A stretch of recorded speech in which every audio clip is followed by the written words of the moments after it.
What is going on, everybody? Thank you all for tuning in to another video here on the Simply Car Things YouTube channel, and I'm really excited because today finally the first modification or upgrade to my BMW M4 is going to occur. Now, as you can see, I'm at my buddy Tyler's house.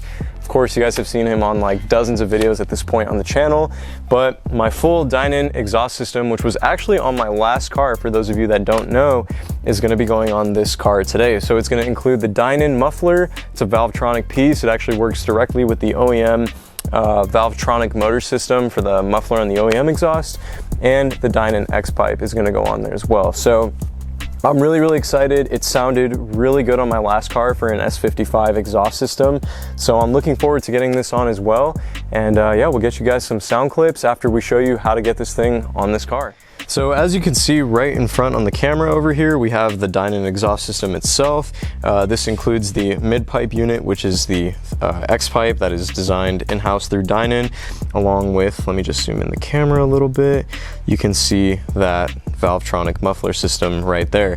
Now, this whole thing is constructed out of stainless steel. It's not a titanium system, unfortunately, but you know, it's not a huge deal in my opinion. And honestly, in terms of weight, I don't know off the top of my head how much this piece weighs, but in all honesty, I don't think it actually sheds off that much weight from the OEM exhaust system. As you can see, it has a sizable muffler on there, and a lot of the piping is relatively heavy for what you would consider an aftermarket exhaust system. But nevertheless, it's going to make this car sound a lot better. I'm tired of the OEM exhaust. It's just a little too quiet for my taste, so can't wait to get this thing on there. So let's continue with the install. Now, the first step, of course, and this pretty much goes for any exhaust install, and it's quite obvious, you got to get the car up on jacks. So we actually have these ramps, which are quite convenient for getting the rear end of the car up.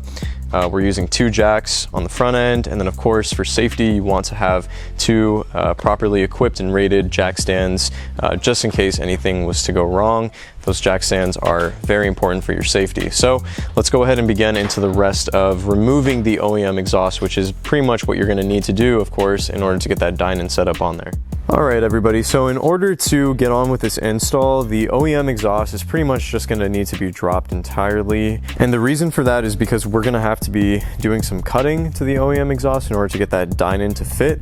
So I'm just going to hand the mic off to Tyler. He's going to go ahead and do some overviews and explaining on how to exactly get the OEM exhaust off the car, show you some of those points where the bolts and brackets are. It's really not that hard if you know what you're doing, so let's get right into that, and then we'll move into the installation of the Dinan. Alright, so first things first, just to be safe, unplug the 2 electronic actuators. Just take out the wire so you don't forget and drop the exhaust and they're still connected, just so you don't damage anything. Right. So I'll just move from the back of the car forward on all the connections and how to disassemble everything. 2 hangers near the muffler section, each are held on with a 13mm bolt. Going forward a little bit, there are 2 more hangers. They're pretty much the same but slightly different. That made no sense, but whatever. 13mm bolt, however the one on the passenger side of the car has an 8mm as well, so you need to remove both of those. Moving even further back, there's another hanger, and these were an E10 actually, so the, what would you call that, the opposite of a Torx? Oh, okay, like the female end of a Torx? Yeah, okay. And then this is where the downpipe connection is. There are 4 11mm nuts. Need to be removed. Each end of it. And you do need an extension for the ones that are kind of so on the upper area. Got it. And for separating it, so I dropped the rear end of the exhaust and had it supported. We use that little step stool thing. Yeah. And then, so this part was actually a little difficult to separate. You kind of need to just, if it doesn't come apart right away, obviously, what I did was I just put a flathead in between, pried them apart a little bit, wiggled them out, and eventually they came free. So then slid out the entire exhaust through the back of the car. One thing is, this whole exhaust system is relatively heavy, so it definitely helps if you have a second person to help you fish the exhaust out of the car once everything is removed, and then just set it aside. Alright, so for the installation of the Dinan mid-pipe, you actually need to cut the factory exhaust closer to the secondary cats, which are these 2 big guys right here. And they give pretty detailed instructions on how to cut it. So basically, they have you measure from the welds, certain amount of inches, and then cut it right there, and then that's where the rest of the Dinan will fit up to it. So for the cat that is more forward, so this side's the front of the car, this side's the rear. For the cats that's further toward the rear of the car, you need to cut 7.5 inches along this pipe. So just take a measuring tape, go near the edge of the weld, make a mark at 7.5. And then just keep kind of doing that around the entire exhaust pipe and you'll get a rough idea of where exactly your cutting point should be. Alright, so moving on to the next one. I'll make more marks eventually, but just for video's sake, I'll move on to the other side. So from the cat that's closer toward the front of the car, this needs to be 4.5 inches up along the pipe. So same thing. Measure from the edge of the weld, 4.5 inches, and make lines all the way around. And you have a fair amount of margin of error, so you don't need to be too crazy precise. As I believe, did you watch them take off your old one? I believe that this pipe actually slides into the Dinan. Honestly, I did not, unfortunately, get to see that process, but good. I think you are right about that. So. Alright, so a little trick I like to do is just take a piece of painter's tape, line it up with your lines the best you can. Try to make sure it's paralleling the pipe so that the lines meet when they come back around. Do that, and then that gives you a nice line to follow when you're cutting the pipe.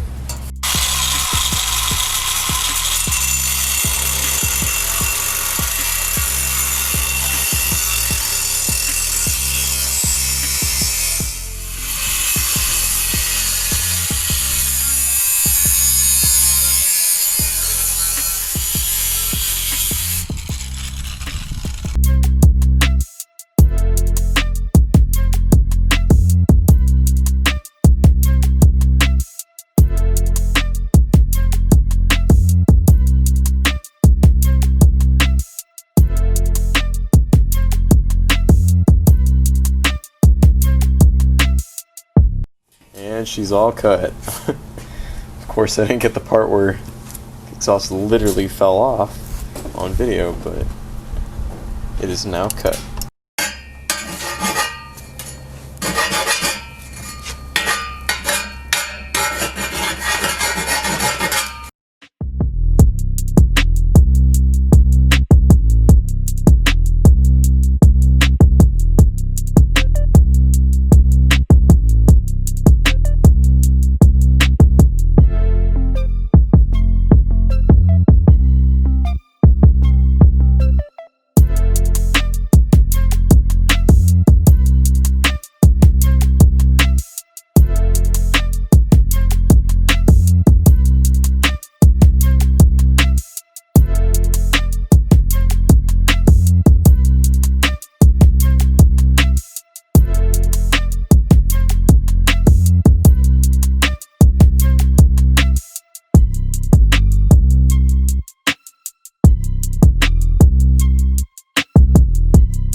Alright, so now I'm just swapping over all the OEM hardware that you need. So these hangers, I just swapped over from the stock exhaust.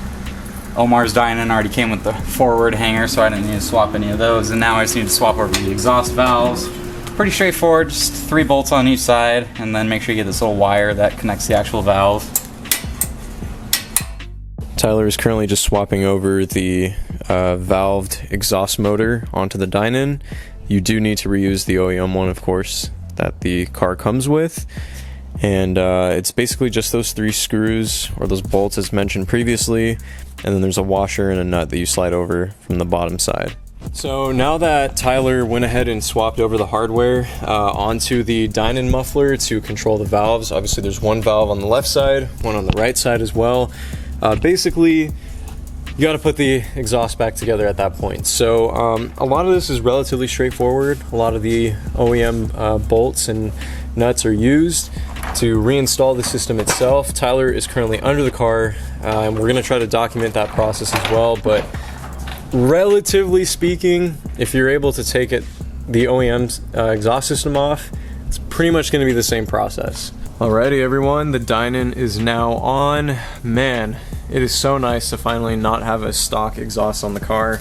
Apologize, my shadow is in the way. As you can see, this tip right here is a little messed up. It's kind of bent because after the accident on my last car, when the tow truck pulled the car off from the body shop, or to get it to the body shop, they were not careful and they bent both of those exhaust tips actually. We pulled the farthest one over to the right, we pulled that one over, we pulled that one out as best as we could, but the left side exhaust tip on the right side, if that makes sense, is still kind of messed up. So I don't know, I'll probably have to fix that in the future. I might just get new tips or something, but let's hear how this thing sounds.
Oh my gosh, guys, I can't tell you how much better it is driving this car now that it finally makes some sound. And honestly, I don't know how much of it is coming out on the camera. And it's definitely not the loudest thing in the world, but it has such a nice tone. And obviously it's not easy to make the S55 sound good. A lot of you guys know that, you know, just with personal experience of owning these cars, from seeing videos. But this Dinan setup, you know, it's definitely remarkable in my opinion. Sport Plus.